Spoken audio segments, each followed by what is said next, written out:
अस्सलाम वालेकुम। मैं हूँ आपका होस्ट सैयद मोहम्मद उमर शाह और मैं यहाँ खड़ा हूँ मासूम शाह रोड मुल्तान में। और ये रोड हज़रत शाह शम्स हज़रत बाबा शम हज़रत शाह शम्स सब्ज़ बारी रहमतुल्लाह अलैह के मज़ार मुबारक के पास ये रोड है।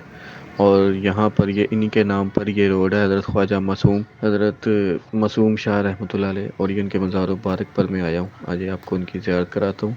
किताबों में इनका ज़्यादा तज़किरा नहीं मिलता, लेकिन ये मज़ार कदीम है, आइए इनकी ज़ियारत करते हैं। तेरे प्यारे नू